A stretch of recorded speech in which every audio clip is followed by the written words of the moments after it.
네, 교통사고 사건 제가 제일 처음에 했었던 거 이제 우리 최 변호사님도 만장일치 무죄 받은 거 자랑하시니까 제가 만장일치 무죄 받은 걸 좀 이야기를 하자면 20대 초반에 이제 청년이었고 군대에 가 있던 상황이었어요. 군대에서 갓 제대를 했고 뭐 군대에서도 운전병을 했을 만큼 운전 자체는 되게 잘하는 친구였어요. 근데 이 친구는 자기 꿈이 뮤지컬 배우였어요. 뭐 당연히 어느 정도 잘생긴 친구라는 거죠. 근데 이 친구 노래 잘하고 그래서 밤늦게까지 이제 뮤지컬 연습을 하고 친척들이 모이는 자리에 가서 친척들이랑 저녁을 먹고 당연히 술을 먹진 않았고요. 그런 상황에서 매우 늦은 시간에 강변북로를 집으로 가기 위해서 이제 강변북로를 가고 있었어요. 가다가 졸음운전을 한 거예요. 그러니까 졸음운전을 하면서 옆 차선에 있던 차를 박았는데 이제 이 교통사고를 내고 이 교통사고가 났음을 알면서도 약 10여 초 정도를 그냥 갔다. 결국 가서 결국에는 이 차가 멈췄었어요. 약 한 몇 미터 정도 더 간 뒤에 서서 죄송하다고 하고 사건에 대해서 손해배상을 해드리긴 했는데 여기서 문제는 사고가 난 직후에 사고가 났다는 사실을 알면서도 도망갔으면 1m를 갔든 2m를 갔든 조금만 더 가서 멈췄다 해도 사고를 내고 도망쳤다. 이게 바로 범죄 사실이기 때문에 보험이나 아니면 뭐 손해배상을 해드린다고 해도 형사처벌을 받게 되거든요. 그게 이제 일반적으로 얘기하는 뺑소니. 그렇죠. 뺑소니가 되는 거죠. 그리고 법률 용어로는 네. 도주치상. 네, 도주치상이 되는 거죠. 그래서 그 배심원들한테 강조했던 건 그겁니다. 결국 졸음운전을 했다.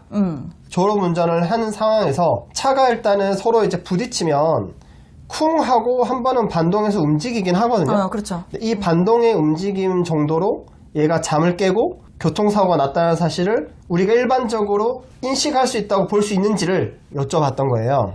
그걸 그래서- 설명하기 되게 힘들겠다. 왜냐면 네. 어느 정도 느낌으로 이제 충돌이 있었는지랑 네. 그게 어느 정도로 내 몸에 와닿았는지랑 이런 거를 설명을 해야 되니까 블랙박스 같은 걸로 하는 전혀 건가요? 없었습니다. 경찰이 어. 블랙박스 파일을 잃어버렸어요. 아니 그런 일이 있을 수가 있어요? 네, 그러니까요.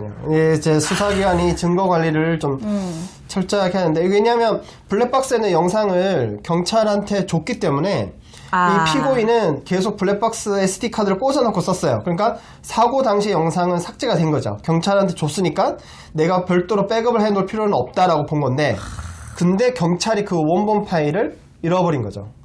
이제 그래서 이런 경우도 이런 일이 있나? 네, 종종 발생합니다. 네.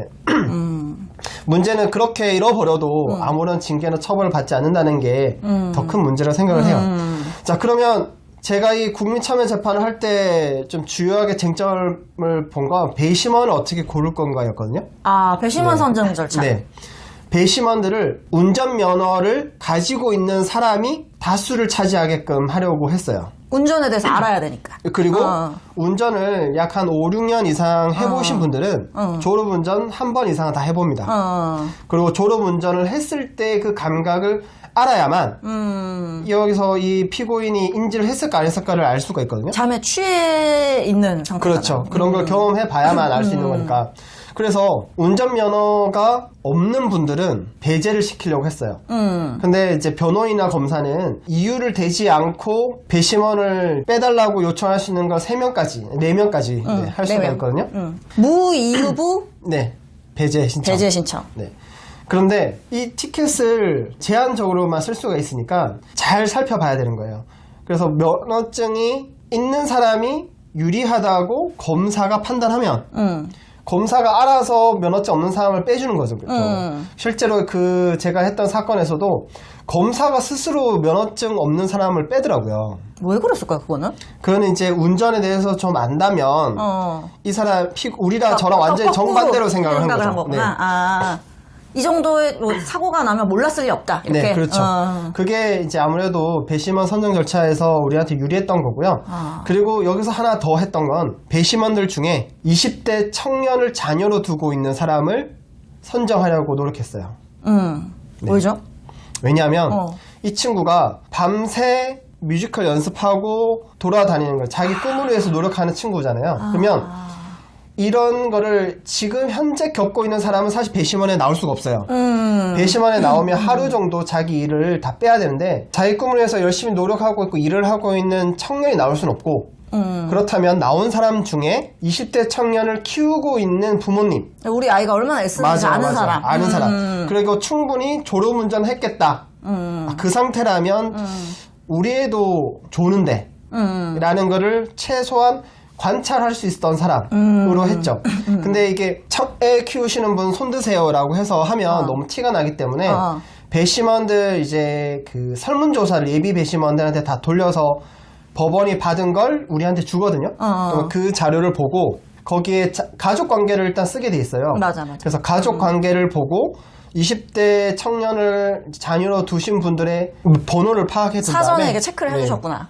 그거를 이제 해서 그분들은 최소한 배심원에 계속 남아있게끔 하려고 노력을 했죠. 그래서 그런 전략들이 배심원 선정 절차의 전략들이 좀 통해서 무죄를 받을 수 있었던 것 같아요. 역시 이런 전략, 심리적으로. 그렇죠. 저 사람들이 이 사건을 어떤 마음으로 봐줄까. 그렇죠.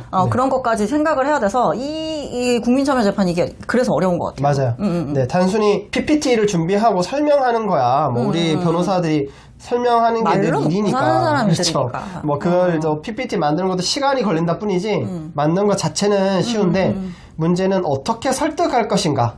우리가 늘 설득해 오던 이제 그 법조인이 아니라 일반 시민의 관점에서 설득을 어떻게 할까가 이제 어려운 일이죠. 그러니까 사실 저는 제가 혼자 재판을 하니까 배심 재판을 혼자 갔었어요. 그래서 막 이제 끝까지 재판을 다 하고 나서 이제 평의로 이제 들어갔을 때 이제 우리 직원이랑 같이 대전 내려갔었으니까 가가지고 이제 막 밥을 먹으면서 야, 어떻게 될 것 같냐, 무죄 나왔으면 좋겠다, 무죄 나왔으면 좋겠다 하면서 드는 생각이 뭐냐면 기본적으로 법조인이라면 이 사건을 어떻게 볼 건지는 이미 데이터베이스가 쌓여 있잖아요. 그렇죠. 네. 근데 오늘 처음 본 일반 시민이 이 사건을 어떻게 이해할지나 어떤 부분을 어떻게 해석할지, 뭐 예를 들자면 범죄자가 저 뭐 말 같지도 않은 소리 하네 이렇게 볼 수도 있고, 애초에 색안경을 끼고 있으면, 그리고 어떻게 보면 저 정도는 누구나 실수할 수 있는 것 같은데 저런 것까지 범죄로 하면 뭐 이거 범죄자 아닐 사람 없겠네 이렇게 생각을 할지를 감이 안 오는 거예요. 그러니까 일반 국민들께서 이 사건을 어떻게 보실까? 그러니까 내가 일반 국민에게 처음으로 설득을 해보는 거니까 내 설득이 좀 먹힐까 이런 거를 전혀 감이 없어서 되게 판사님께서 판결 선고하기 직전까지도 많이 좀 불안해하고 걱정이 좀 되고 그랬었죠.